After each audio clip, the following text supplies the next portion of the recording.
But when she tries more than just friending people, things get ugly. What kinds of things were people saying about you? I was a bad person. I was horrible. I went through a whole lot. The young couple that she says bullied her Honey, I didn't know it was bad. Oh my God. end up dead, caught in the crosshairs of a Facebook feud. There's no trust on either one of them. They're right. Those kids. This is the bedroom Billy Clay was found. Must have taken a pretty cold-blooded person. It was a precision execution, in and out, happened very quickly. Facebook defriending that led to murder.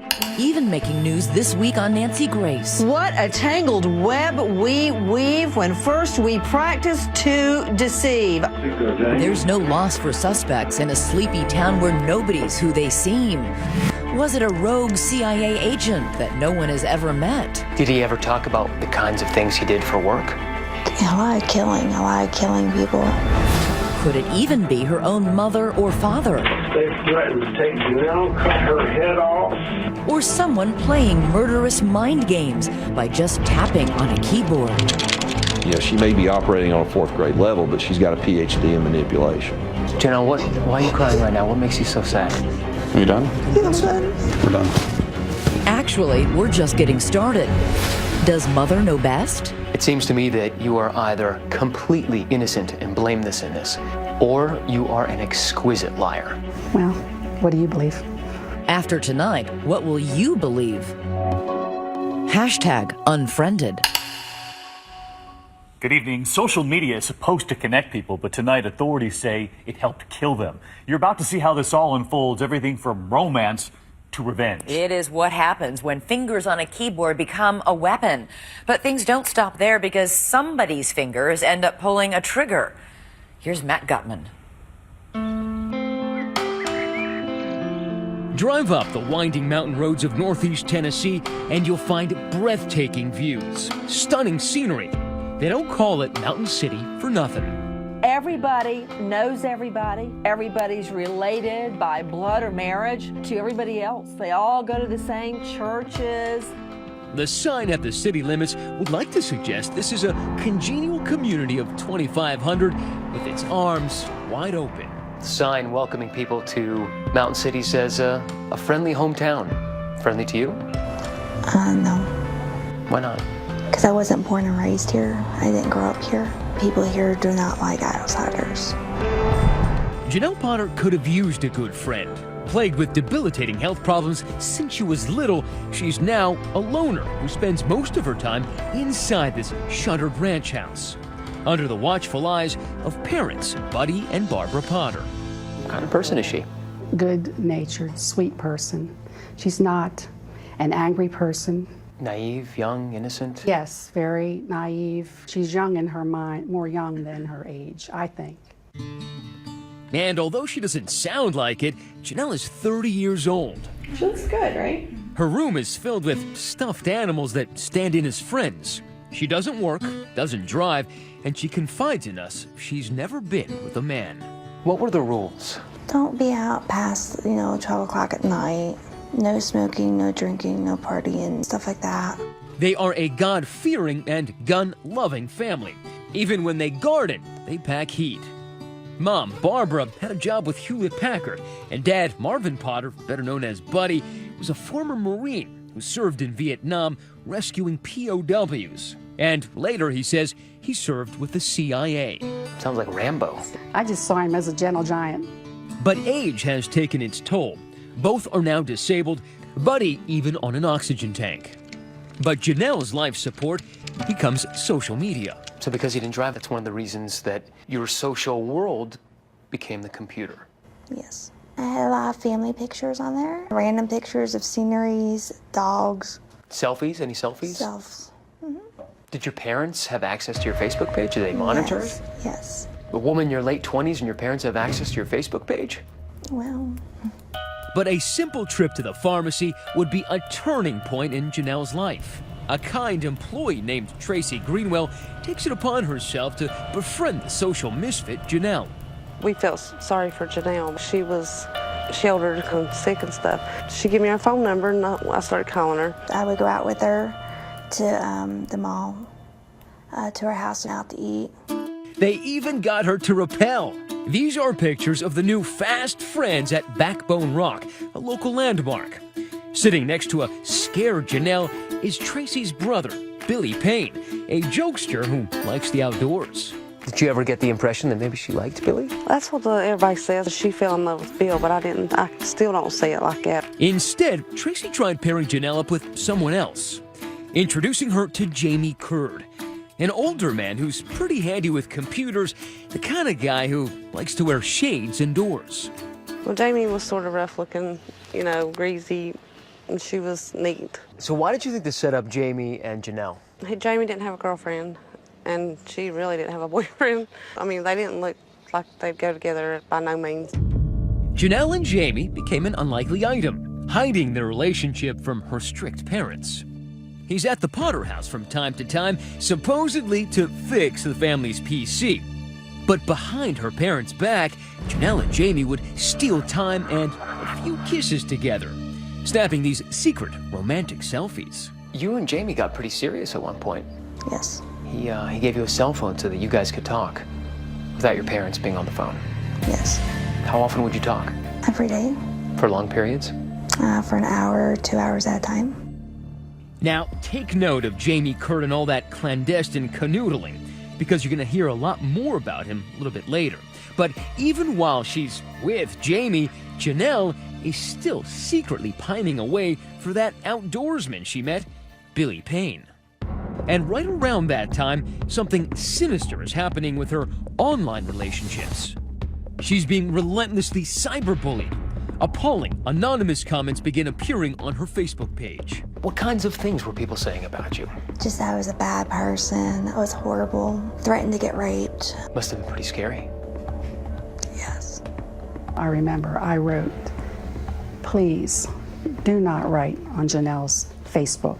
I begged them, please don't do this.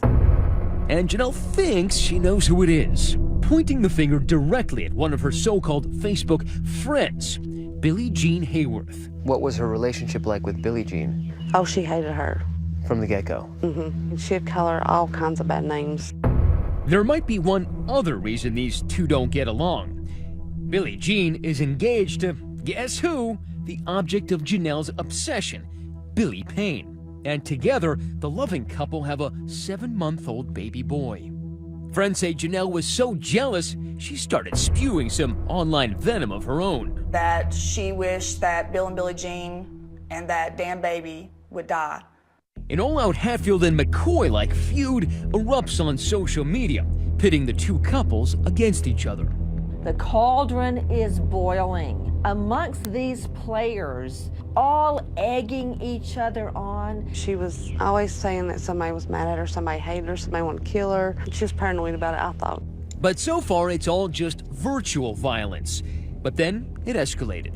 I was calling the police a lot. They're trying to set me up, but I don't like this because I'm very sick. They were wanting to blow up my dad's truck, throwing rocks at the house. These are police photographs of a rock that landed in the Potter front yard. Written on it were two names, Billy Payne and Billie Jean. And across the side, quote, "I'm your huckleberry." Now, at one point, did they unfriend you on Facebook? I think we did it to each other. I unfriended them, they unfriended me. Who unfriended who first? I did Bill first, and I think Billy did me. And I unfriended her. But unfriending would only be the beginning. There's no cause. They're white. They're kids. There's a baby involved. When we come back, the young couple's house becomes a crime scene. My impression after, the first week was it looked like a hit. Like a contract hit. Right. Suspects in custody. And an investigation that leads all the way to the CIA. It's so incredible. The story is simply unfathomable. Stay with us.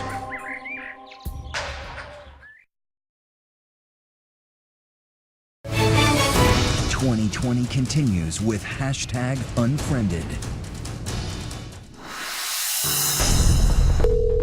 Johnson County 911. Honey, I need a needle. It's bad.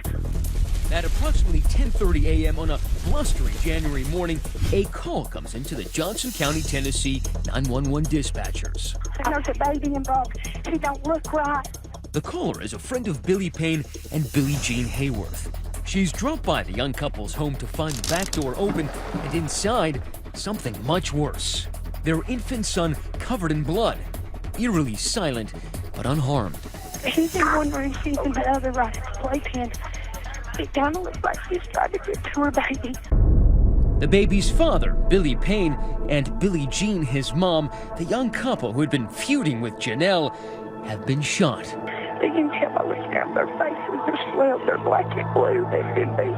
Okay, do you want to attempt to do CPR? They're both dead, it's too late. This murder, these murders have literally torn apart the sleepy little town of Mountain City, Tennessee. Special Agent Scott Lott with the Tennessee Bureau of Investigation takes 2020 inside the crime scene. And this is the bedroom where Billy was found. Single shot. Single shot in the face. Billy Payne's throat had also been slashed as he lay in bed. Down the hall in the nursery, Billie Jean had been cradling their baby in her arms when she died. That's how they find her, still holding her 7-month child. So it didn't take much time to get from that room to this room to shoot. No. And it's just 5 feet. I think it takes a cold-blooded person to shoot somebody holding a baby. Miraculously, the 7-month-old survived without a scratch. But his parents' cold-blooded killer had left virtually no clues. Were you able to glean very much forensic evidence from this scene? It is a very clean scene as far as physical evidence goes. So no prints, no shell casings, no DNA left behind? Not that we found, no, sir. Would that lead you to believe that whoever did this killing had some training? It looked like a hit. Like a contract hit? Right. But who in the so-called friendly hometown of Mountain City, Tennessee, would put a hit on a young couple who just worked at the local cotton mill? Word spreads fast in small towns like this one. And the day after the murders, Chief Deputy Joe Woodard goes to the Potters' home to talk to Janelle and her parents, Barbara and Buddy. We went to the residence and just more or less conducted an interview with them in the very beginning. Why did you decide to go to them? Because we knew that they had trouble with them. Trouble, like that social media catfight between Janelle and the two victims. Scott Lott with the Tennessee Bureau. Oh, okay, nice to meet you. Absolutely. The Potters don't know it, but the detectives are secretly recording their interview. What we're doing right now is investigating a double homicide. Very serious matter. From the start, Janelle's dad is defensive. Everybody always points a finger at us for something. Oh, no, there ain't nobody pointing their fingers. Do you know of anybody that would hurt them, want to hurt them? No, actually, I don't. I feel bad about the situation because I didn't want no harm on them. Initially sympathetic, Janelle soon lets it fly about the bad blood between her and her former Facebook friends. They've been harassing me in my driveway, on our property, and then yesterday morning when I got on Facebook is when I found out. And, I'm sorry it happened, but, that's all I could tell you is they have been harassing the living crap out of me. Why would they be harassing you? It came out to be a jealousy thing. They said I was too pretty. But then the cops want to talk about somebody else. Remember Jamie Curd, Janelle's secret sweetheart? Police know he'd had a falling out with the victims and took Janelle's side in the feud. What's Jamie to you? He's just a friend. We've been friends for years. He's friend of our family. Yeah. He's a friend to all of us, to me. Seems as if Janelle is still covering up her romantic relationship with Jamie from her overprotective parents. Jamie kind of like your boyfriend? No. No, he's just a really good friend. Does he want to be your boyfriend? Not that I love. But detectives are still suspicious Jamie and Janelle are a lot closer than she's letting on, and wonder what he might know about the murders. Have a seat there, Jamie. So they haul Jamie Curd downtown and ask him to take a polygraph. You can tell he's nervous. We confront him with the results of the polygraph. And the results? Kurt fails miserably. The polygraph indicates that he lied about knowing the identity of the killer. Now investigators think they've got their man. I think you went in there. I want to take care of this situation. I want to take care of people messing with Janelle. People ain't gonna mess with my girl no more. She's not my girl. You may say that out loud, but you know in your heart the difference. But hours go by and Jamie Kurt still denies that he's involved in the murders. Were you the only person that was ever killed? I wasn't there. Then, out of the blue, it's Jamie asking them a question. A bizarre one, which has the investigators dumbfounded. Is the CIA here? CIA? No. No. Jamie, in that interview, had said something to the effect of, is the CIA here? Of course, that was a very strange question to me. Can I ask the question? Yeah. Why did you ask about the CIA? Because he says he works for him. It's going to be a major breakthrough in the case. Jamie tells detectives that he'd been texting with a mysterious man named Chris, who told him he was in the CIA, who says his job was to protect Janelle from her enemies. It said that he is going by Billy. But why in the world would a CIA agent be involved in this tiny town's deadly internet feud? There's 2,500 people there. There's a guardian angel CIA agent. I smell a rat. And when we come back, I'm not going to tell you I did something I didn't do. Why has Janelle's disabled father suddenly become a suspect? I said, you would never, ever consider hurting someone over this, would you? Next.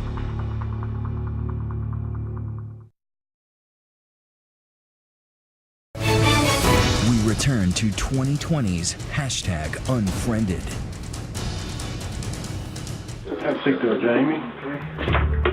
It's 10 p.m. at the Johnson County Sheriff's Office, a department so small that the Chief Deputy's office doubles as an interrogation room. Jamie Kurt has been in the hot seat for nearly 6 hours, interrogated about the double murder of a young couple that allegedly bullied his girlfriend, Janelle. I tell you what's gonna make you feel better when you tell us the truth. After a bizarre exchange with detectives about Jamie being in touch with someone supposedly in the CIA, Jamie's about to drop a bombshell, pointing a finger at someone much closer to home. Who shot him? He who? Buddy? Yes. Jamie's just named Buddy Potter, Janelle's overprotective father, as the killer. Buddy, the senior citizen former Marine who needs a 6-pack of oxygen just to breathe, he's not exactly your central casting assassin. Buddy Potter, because he has so many ailments. He's very ill. He's on an oxygen tank, for Pete's sake. No way could he ever pull this off. In an attempt to save his own skin, Jamie agrees to help police snare Buddy.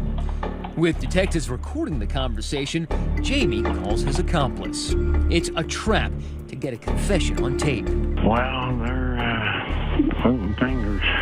Oh, Jiminy Christmas. You got rid of everything for good, didn't you? Uh-huh. Okay. That makes me feel a lot better. Yeah. It wasn't exactly a smoking gun, but it was enough for detectives to move in and arrest Janelle's father, Buddy, in a pre-dawn raid.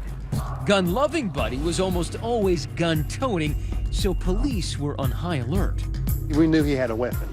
And at one point we thought he made a gesture to us. What kind of gesture? Show me. Like he's going to do like this, and we grabbed his arm. And was he in fact armed? He was. Now it's Buddy's turn to answer some tough questions. You know why you're here, right? That somebody's told you I'm the one who killed somebody. Initially, his body language, you could tell he wasn't being truthful with us. I'm not going to tell you I did something I didn't do. He denied everything. We pressed him and pressed him and pressed him. Are you a cold-hearted killer? Take care of your family. Which one are you? I'm protecting my family to start with, but I did not do this. Agent Lott is getting nowhere fast, so he changes his strategy, switching from inquisitor to sympathizer. I believe you are sick and tired the most precious person in your life being attacked and harassed constantly. I know that. Okay? Ever since all this crap started, I've had my life threatened. My wife has been threatened. They've threatened to take Janelle, cut her head off. Agent Lott's tactic works, and they're able to drill down to his motive. When you hear people plotting to catch your daughter in a restroom and murder her, they wanted to rape her because she's a virgin, and just so much. Finally, after an exhaustive 4 hours, a broken Buddy breaks down. He's crying. My question I got right now. Janelle and Bobby know what you did. You know. Agent Lott senses that Buddy is right on the verge of a confession, so he uses another ploy, and they hit pay dirt when they get him to call his wife, Barbara. We let him make a phone call to Barbara. Barbara. Yeah. Before you find out from somebody else, I want you to know I was involved in it, and I did it. What? Some of it. And he told Barbara, I did it. And that's as close to a confession as we got from him. Buddy's wife, Barbara, seems eager to provide him with an alibi. Your husband confessed to it. Yeah, but there's questions about that. So why would he admit to it? Why would he confess? When they took him, they took no oxygen. They took no medication. And they interviewed him for hours. And when his oxygen gets low, he says things that don't make sense or are incorrect. You need to just say, you know, you're not guilty, you're not guilty. But police think they've got a pretty good case, and now they're out to build it. They execute a search warrant on the Potter house. So did you notice anything odd in the house or anything unusual? Whenever the investigators went downstairs, there was a lot of firearms. We had rifles, shotguns, I mean, it's just one of those. An arsenal. An arsenal, basically, yes. How downstairs. Many? I would say probably close to maybe 60 different guns. 60? And it wasn't just in the basement. Guns in the corner of the bedroom, guns inside the dresser drawer, and guns under the mattress. There's even an ammo belt draped around his oxygen tank. They had guns out the yin-yang. It's pretty overwhelming. Looks like Buddy's taken his right to bear arms to an extreme. Yep, that's an AK-47 you're looking at. And there were knives, too, all around the house, even hanging from the antlers on the wall. But there was more. We even found pictures of the victims that were in the living room. You found pictures of the victims in the living room? Yes, we sure did. Was this some sort of mourning thing that they were trying to mourn for the victims? No, I don't think so. No, it certainly wasn't. These were Facebook pictures of Billie Jean and her friends. Was anything written on them? I think one of the pictures, I believe one of them had like bitch on it. Which is kind of an odd thing to find after someone has been murdered in their house Yes. holding their baby. Exactly. And something else you may notice, all the pictures appear to be ripped in half. The cops caught Janelle's mother red-handed trying to destroy evidence. Then all of a sudden she ripped it in half. And I stopped her and I said, give me those pieces of paper. In total, authorities seized 51 items from the Potter house, including the family computer Janelle spent most of her time on. And when they impound Buddy's truck, look what they find. 3 enormous bags stuffed with shredded documents. We took those shredded documents. One of our agents spent a month of her life taping those back together. That agent meticulously reconstructed more than 100 pages that turned out to be emails, the lines from the shredder still visible. The emails are between the Potters and a shadowy figure named Chris, who was warning them that the murder victims had been plotting to kill Janelle. It appeared that there was some type of conspiracy here. They kept referring to a guy named Chris, that's supposedly a CIA operative or something. Who is Chris? This stunning revelation about his identity and his jaw-dropping relationship to Janelle. Next.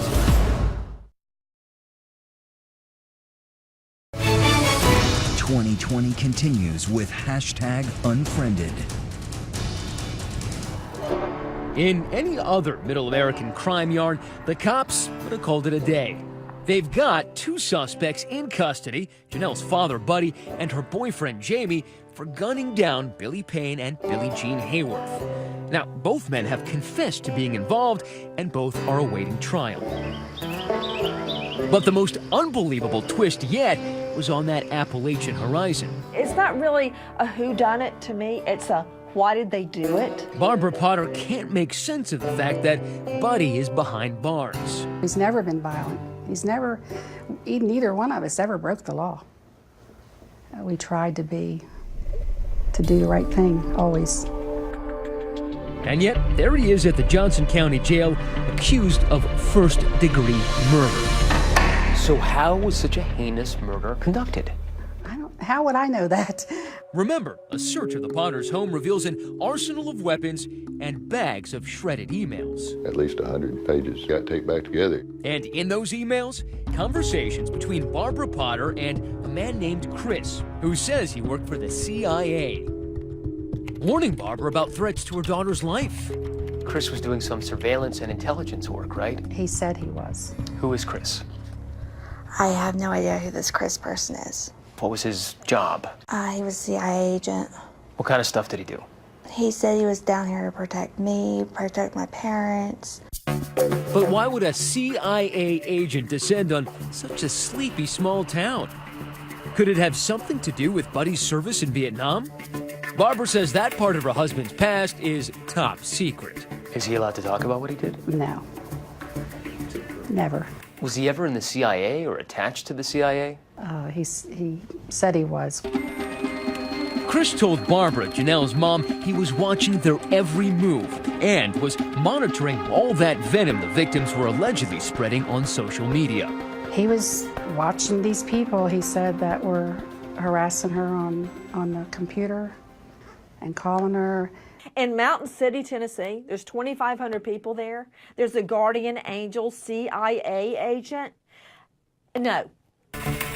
Police are rolling their eyes too. And when they take a closer look at the computer they've seized from the house, a eureka moment. Those emails from Mr. CIA man Chris were all coming from an IP address that belonged to her daughter, Janelle. Every one of them pointed straight back to Hospital Road, Mountain City, which was Barbara and Janelle's home address. That leaves police to deduce only one thing. There is no Chris from the CIA. It was a creation, concocted by Janelle Potter to convince her parents she was in danger. Social media allowed Janelle Potter was to be someone that she wasn't. She invented this character. Exactly. When she invented Chris, she could assume a different identity and be as hateful as she wanted to be. It happens more often than you'd think. It's called catfishing. False online identities are created, usually to lure someone into a relationship, and there's even a whole TV show about it. How come you've been pretending to be someone else? So she's catfishing her mom from the same house, from the same computer. She bought it hook, line, and sinker. How is that possible? She was feeding Barbara's delusions. So Barbara ignores the signs that something is amiss here. It's beyond absurd. In all catfish cases, at some point, the victim of the catfishing is guilty of some degree of being naive. But Janelle's mother, Barbara, is about to go from naive to nefarious. And in those email exchanges, it sure sounds like she wants Billy Payne and Billie Jean dead. In one email to Chris, Barbara writes, "We've had enough. No one wants to kill anyone, but we will." Barbara would take this information and show it to Buddy. Buddy, look what they're trying to do to Janelle. Look what they're trying to do. And finally, they just pushed him to his limit where he couldn't take it anymore. Janelle just catfished herself and her mom into police crosshairs. Now the cops want to know where they were the morning of the murders, focusing on the wee hours when Janelle is exchanging secret text messages with her beau, Jamie Curd, and it sure sounds to police like Janelle knows exactly what her father and her boyfriend are about to do. At 4:39 a.m., this message. "Yes, he's leaving now. I hear the car." Police believe she's talking about her father on the way to pick up Jamie. The final text a minute later. I love you. Text me ASAP when you get back. And then all of a sudden the text messaging ends. And presumably around 5 in the morning, Buddy picks up Jamie and they drive over to the victim's house where they savagely killed Billy Payne and Billie Jean. For prosecutor Dennis Brooks, it's all proof these murders were a family affair. And one thing that was very telling about Janelle being involved in the preparation for the killing is the text messaging she does. Coming up, Janelle in jail, where our interview turned sour. Chris was you. No. You are Chris. I can't do this. I think we're done there. And will Barbara throw her own daughter under the bus to save her own bacon? I love her, but I'm not going to serve life for her. No. Stay with us.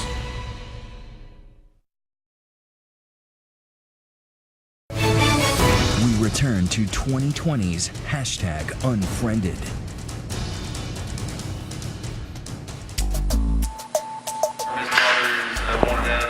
Johnson County going to first-degree murder. The Potters got problems. The trial for a mother and daughter charged with murder started today in Jonesboro. The courtroom was filled with emotion as Barbara and Janelle Potter were arraigned.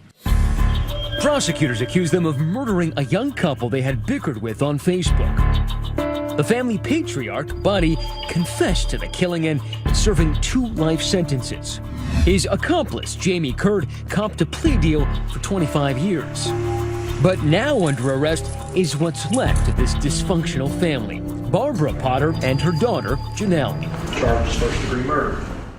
3.5 years after the murders, the mother and daughter have their day in court. Through 7 days of testimony, prosecutor Dennis Brooks tries to convince the jury that Janelle was really the one who authored all those emails supposedly from Chris, catfishing her own parents and goading her father into those executions. Case in point, all that childish writing and those misspellings. R-E-S-O-N, similar throughout the documents. Ironically, it's the same argument her attorney, Cameron Hyder, makes in her defense. Janelle Potter operates on the level of an 8 or 9-year-old. Essentially saying Janelle lacks the brain power to mastermind a murder. My client is not guilty for having an overprotective father. So just because Buddy went and did something horrific doesn't mean that Janelle directed him to do it? Absolutely. She is not capable of directing anyone to commit murder. It's just not in her.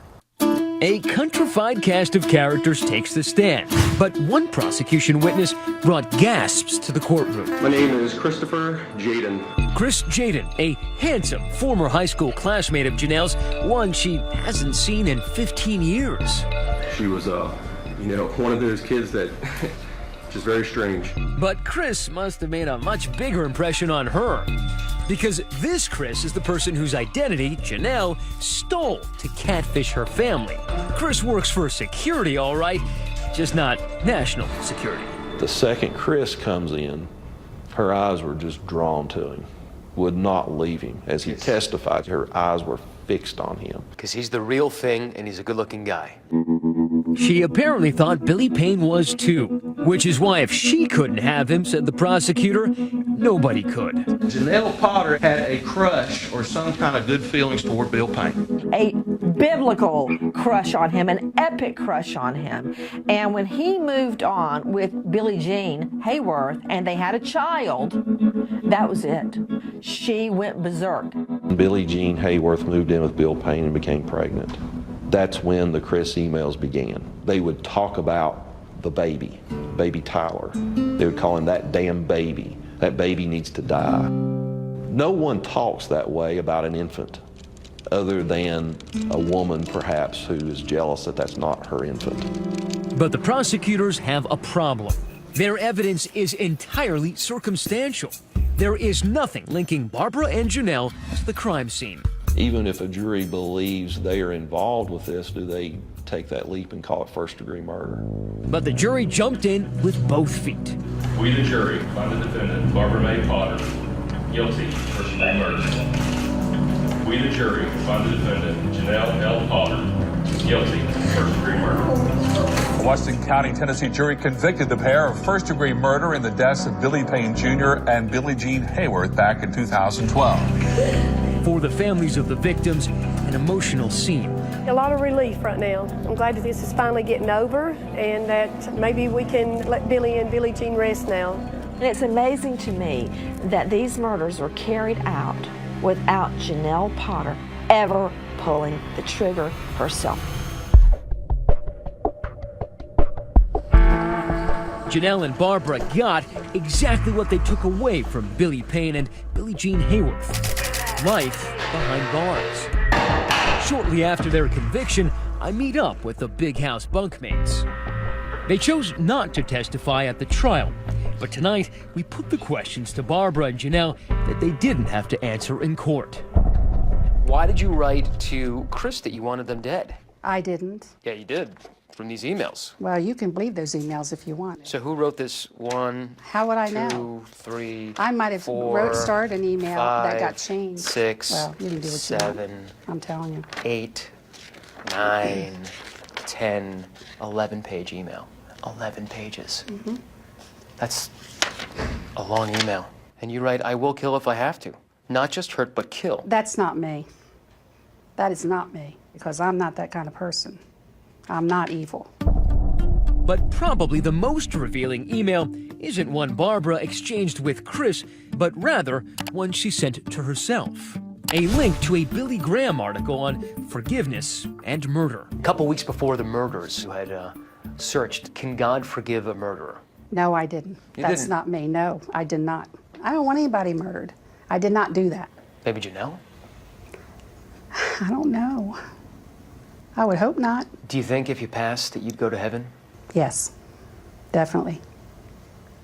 And with a clean conscience. I could die right now, and I would feel good about it. I would go. I love my daughter, I love my husband, but I would not sit here and lie for them. You wouldn't take a hit for your daughter? No, not me. I love her, but I'm not going to serve life for her. No. Apparently, there is a limit to this mother's love, but what's not in short supply in this family are lies. Can God forgive your mother? I'm sure. What about you? I didn't murder anyone. You don't have any responsibility for the murder of Billy Payne, Billie Jean? No. None? No. No, but you hated them after time again and again. I didn't hate them, I just disliked them. You hated them enough to tell your father that they were really torturing you. And you must have hated them if what you say is true, that they were harassing you time after time again and again. I didn't hate them, I just disliked them. I wanted to quit. I wanted the harassment to stop. I went through a lot with them, but I never wished them dead. I never wanted them dead. Janelle begins to cry. Is it real? Or is it just another move in her game of master manipulation? Chris was you. No. You are Chris. You invented him like you invented other characters. No.